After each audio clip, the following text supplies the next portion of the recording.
Well. It looks like the Dallas Cowboys aren't the only NFL team dealing with the so-called issue of paying their star players. But if you listen to some of the noise out there, you'd think the Cowboys front office is the only one in the league that struggles with this. Like Jerry and Stephen Jones are the lone villains in a 32-team league that suddenly forgets how business negotiations work. According to who, though? The fans? The agents? The players themselves? Because let's be honest, this isn't a one-sided affair. These contract situations are always a two-way street, and it's time people recognize that. As mandatory minicamp kicks off for the Cowboys, there's a lot of chatter, speculation, and, of course, overreactions. So, let's bring it back down to earth and look at what really matters over these next 3 days.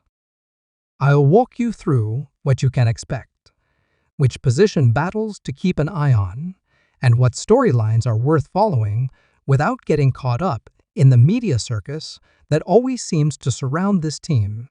But before we dive deeper into camp action, let's circle back to this whole narrative that the Cowboys are terrible at paying their stars. Seriously, can we finally stop pretending like they're the only ones who take their time when it comes to contract extensions? Every year, someone cries foul when the Cowboys don't rush to hand over a blank check. But again, who's setting this imaginary timeline? More often than not, these so-called delays end up benefiting the players themselves. When they play well and prove their worth, they usually walk away with a bigger payday than if they'd signed early. There's this notion floating around that paying a player early is always the right move. But in reality, it's almost always in the player's best interest to wait provided they perform. Outside of anomalies like Le'Veon Bell, most guys who bet on themselves end up winning big.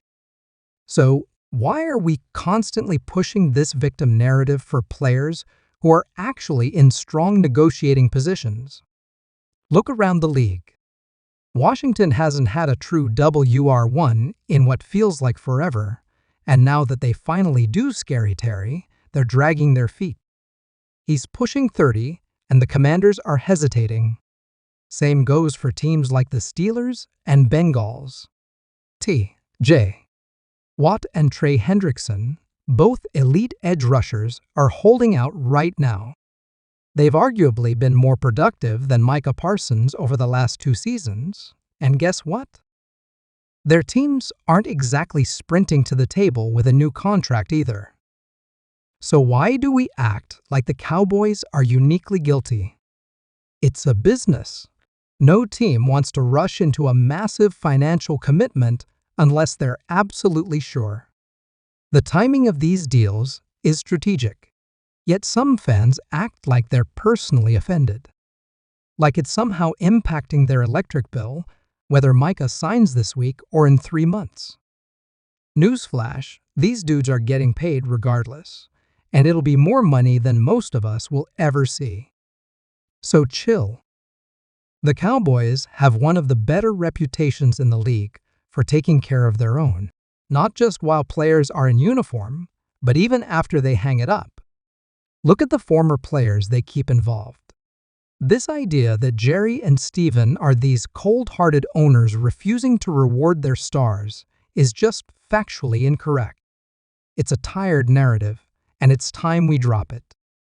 Micah's deal is going to get done. There's no need for panic or paranoia. History tells us that if the Cowboys want to keep a player, they do. Simple as that. So stop acting like we're the only franchise in chaos. We're not. And this victim mentality that's creeped into the fan base? That needs to go. It's toxic. All it does is stir unnecessary drama and give people outside the organization more ammunition to paint us as dysfunctional. We're not. We're methodical. There's a difference. Now let's get to some actual football talk, starting with what we're seeing during minicamp. First, let's talk about Dak Prescott and George Pickens. Seeing the duo continue to build chemistry is going to be one of the most exciting developments over this camp period. It's early, yes, but chemistry is a real thing and every rep counts. Expect some highlight clips to drop. Pickens has that flair and will absolutely give fans something to buzz about. We're also entering a crucial evaluation period for the wide receiver group, especially as the battle for WR3 heats up. Jalen Tolbert seems like the frontrunner, continuing his strong connection with Doc from Utah. But don't count out Jonathan Mingo. Even though he hasn't been the focal point of much media coverage yet, he's a name to watch. Will he make a splash over these next few days and push for a bigger role? That's what this period is all about. Who's stepping up when the lights aren't on yet? Also, keep your eye on Treshaun Holden. He may not be battling for a 3, but could he force his way into the conversation for a roster spot? He's competing with Jalen Brooks, and that back-end battle could be one of the tightest on the team. Let's not forget Ryan Flournoy either. Year 2 is a huge leap for receivers. He's got a chance to show that the NFL weight and experience are starting to pay dividends. These practices are about more than just routes and catches. Since there's no contact, we're judging players on play speed, precision, and how sharp they look running their assignments. And in that context, skill positions, particularly W, R, and RB, will be the easiest to evaluate over the next few days. Now let's talk about the running back room. This group is deep and competitive. Miles Sanders and Javonte Williams appear to be the lead backs for now, but that could change quickly. Jaden Blue and Malik Davis are also in the mix, and all it takes is a strong minicamp showing to shake up the pecking order. These reps matter, especially with the way NFL teams use RB rotations nowadays.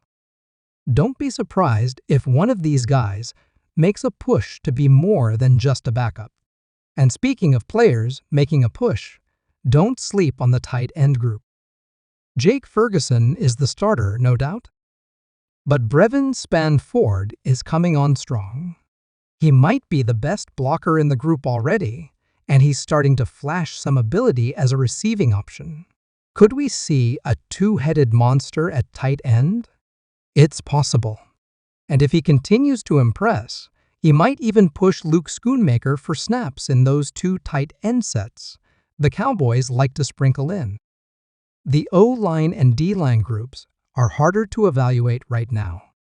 There's no real contact allowed, and so much of trench play is about physicality. Right now, it's just technique work. So if you hear buzz about someone looking good, take it with a grain of salt. We won't get a true sense of these units until training camp ramps up and the pads come on. Linebackers, on the other hand, offer a little more to monitor.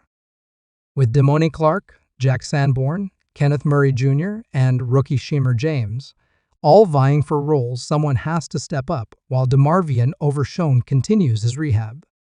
It's unclear who will emerge as the leader of that group, but we may start to get a sense over the next few practices. And then there's the secondary. The safety room, in particular, might have some roster shakeups coming. Donovan Wilson is a name that keeps coming up as a possible cut candidate. Same for Damone Clark. If the Cowboys decide to trim the fat ahead of camp, those are two names that make sense from a cap and roster standpoint. Now, as far as returning stars go, we're expecting to see Trayvon Diggs back on the field, at least in a limited capacity.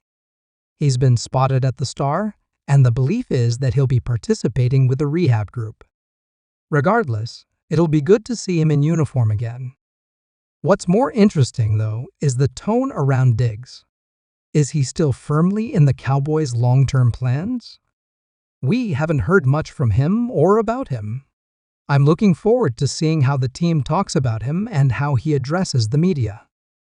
Something just feels off, and I'll reserve judgment until we see more during camp. Micah Parsons? He's reportedly back in the building as well. But will he be on the field, or will he pull a hold in and stay on the sidelines while technically attending? We'll know soon enough. Either way, there's no doubt the Cowboys will get his contract sorted eventually. Now, let's clear up what minicamp really is. Teams are allowed 2 practices a day, but one is limited to walkthroughs. No pads, just elbow and knee protection. No live contact. It's all about installing plays, improving timing, and mastering the mental aspects of the game. So don't expect physical domination or big hits. It's all non-contact. That means no conclusions should be drawn about offensive or defensive line play. And, while you might see a couple of exciting highlights, don't use those to predict next season's success. It's way too early for that. So enjoy the clips, get excited about some of the young talent, but don't overreact. This is just a checkpoint, not the finish line. Real football starts when the pads come on. Until next time, how about them Cowboys?